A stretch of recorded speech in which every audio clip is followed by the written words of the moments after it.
नमस्कार। Study search YouTube channel में आप सभी का स्वागत है। आज हम इस वीडियो में एनसीईआरटी की कक्षा 6 की संस्कृत पाठ्य पुस्तक रुचिरा भाग 1 के त्रयोदशः पाठः विमानयानम इस पाठ को पढ़ेंगे।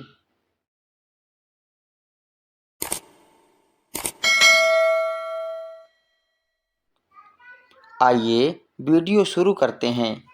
विमानयानम रचयाम। विमानयानम यानी विमान गाड़ी या हवाई जहाज, रचयामो यानी बनाएं।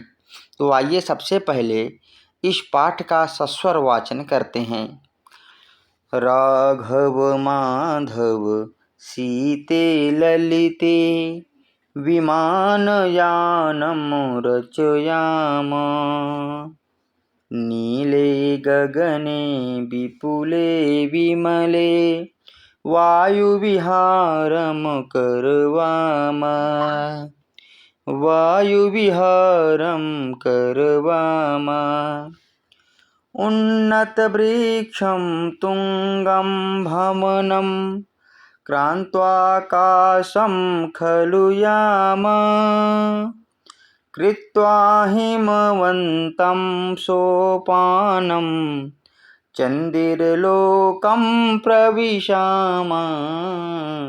राघव माधव सीते ललिते विमानयानं रचयाम।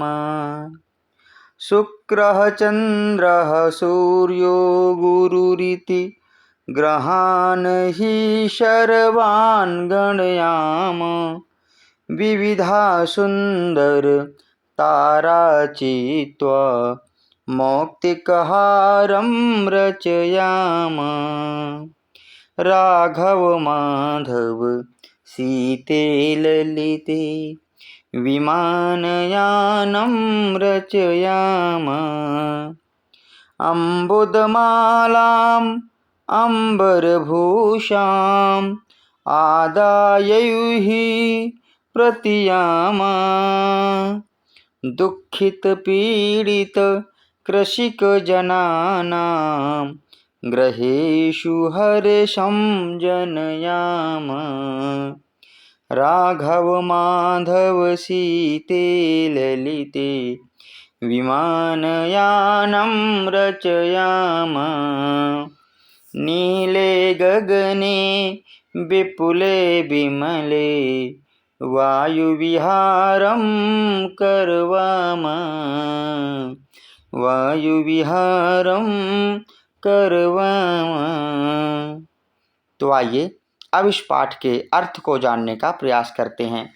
सबसे पहले हमारे सामने पहला श्लोक है और उसके नीचे उसी श्लोक का अन्वय दिया हुआ है। राघव माधव सीते ललिते विमानयानं रचयाम। नीले गगने विपुले विमले वायुविहारं करवाम। यहाँ पर बच्चों से निवेदन किया गया है, हे राघव, हे माधव, हे सीता, हे ललिता, विमानयानम रचयाम अर्थात हवाई जहाज बनाएं। नीले गगने, नीले अर्थात नीले, गगने गगन में यानी आसमान में। आसमान कैसा है? विपुले यानी बहुत ज़्यादा फैला हुआ है, बहुत ज़्यादा विस्तृत है। इसके अलावा विमले, विमल अर्थात साफ सुथरा है। ऐसे गगन में, ऐसे आसमान में वायु विहारम करवामो हवाई यात्रा करें। तो इस प्रकार इस श्लोक में कहा गया है कि हे राघव, हे माधव, हे सीता, हे ललिता, आप मिलकर के विमानयान की रचना करें। उसके बाद नीले आसमान में, जो आसमान बिल्कुल साफ सुथरा है, बहुत ज़्यादा विस्तृत है, ऐसे आसमान में हवाई यात्रा करें। तो आइए अब इस श्लोक के सरलार्थ और शब्दार्थ को देख लेते हैं। सरलार्थ में सबसे पहले जो हमने पढ़ा, हे राघव, हे माधव, हे सीते, हे ललिते, आओ हवाई जहाज की रचना करें और विस्तृत, निर्मल और नीले आकाश में वायु यात्रा करें। इस श्लोक से संबंधित कुछ कठिन शब्द हैं। विमानयानम यानी हवाई जहाज, रचयामो बनाएं, गगने आकाश में, विपुले विशाल, विमले निर्मल वायु विहारम वायु यात्रा करवाम करें। आइए अब इस पाठ के अगले श्लोक को पढ़ते हैं। उन्नत वृक्षम तुंगम भवनम क्रांतो आकाशम खलु याम कृत्वा हिमवंतम सोपानम चंद्रलोकम प्रविशाम। सबसे इस श्लोक के अन्वय को देखेंगे। उन्नत वृक्षम, उन्नत अर्थात ऊंचे ऊंचे वृक्ष। जब हम वायु विहार करेंगे तो क्या होगा, जब विमान ऊपर जाएगा तो ऊंचे ऊंचे जो वृक्ष हैं, तुंगम भवनम, ऊंचे ऊंचे जो भवन हैं यानी मकान है, क्रांतो आकाशम, उनको पार करके आकाशम खलुयामो, आकाश में चलें। हिमवंतम अर्थात हिमालय की अथवा बर्फ की, सोपानम कृत्वा, सीढ़ी बना करके, चंद्रलोकम प्रविशामो, चंद्रलोक में प्रवेश करें। बच्चे यहाँ पर कल्पना कर रहे हैं कि जब हमारा विमानयान बन जाएगा तो हम अपने विमानयान में बैठ करके हिमालय को अपनी सीढ़ी बना करके चंद्रलोक यानी चंद्रमा में प्रवेश करेंगे। आइए अब इस श्लोक के सरलार्थ और शब्दार्थों को देख लेते हैं। आकाश को पार करके हम बहुत ऊंचे वृक्ष और ऊंचे भवन तक पहुँचें। बर्फ की सीढ़ी बनाकर हम चंद्रलोक में प्रवेश करें। इस श्लोक से संबंधित कुछ कठिन शब्द हैं। उन्नत वृक्षम का अर्थ है ऊंचा पेड़, तुंगम ऊंचा, क्रांत्वा पार करके, खलु निश्चय ही, यामो चलें, कृत्वा करके, हिमवंतम हिमालय को अथवा बर्फ को, सोपानम सीढ़ी, प्रविशामो प्रवेश करें। तो इस प्रकार हमारा दूसरा श्लोक भी कंप्लीट हुआ। आइए इस पाठ के अगले श्लोक को अब हम पढ़ते हैं। शुक्रः चंद्रः सूर्यो गुरुरिति ग्रहान् हि सर्वान् गणयाम विविधा सुन्दरतारा चित्वा मौक्तिकहारं रचयाम।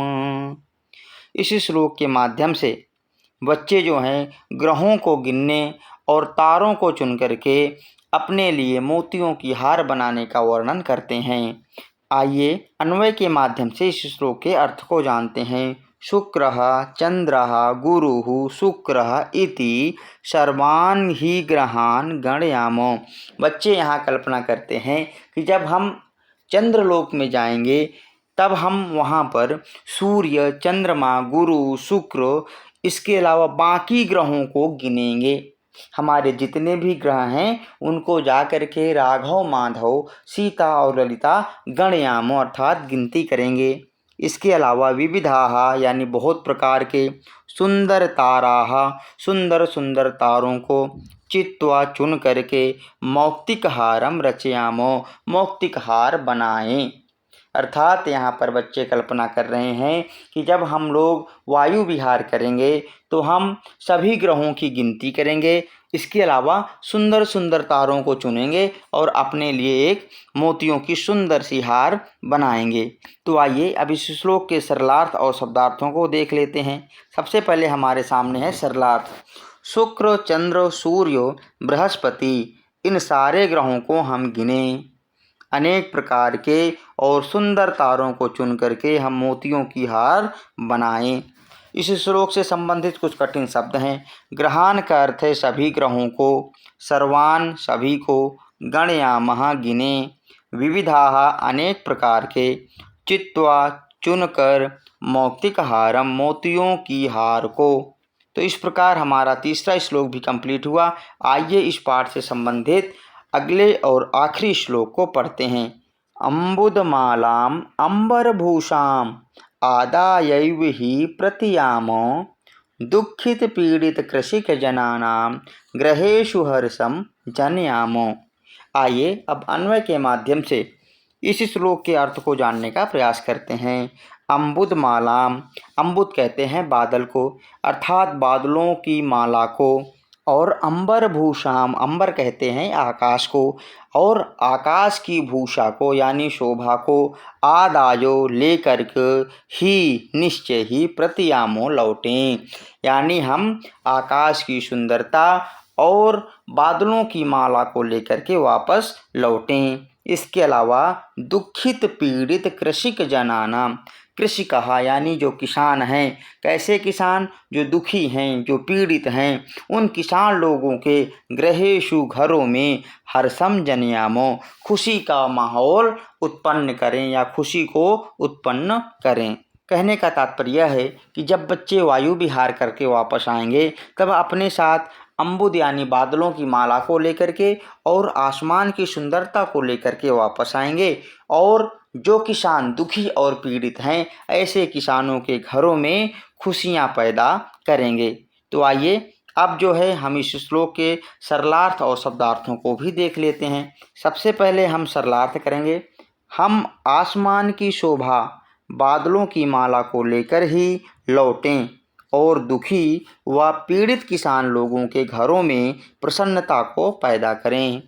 आइए अब शब्दार्थों को पढ़ते हैं।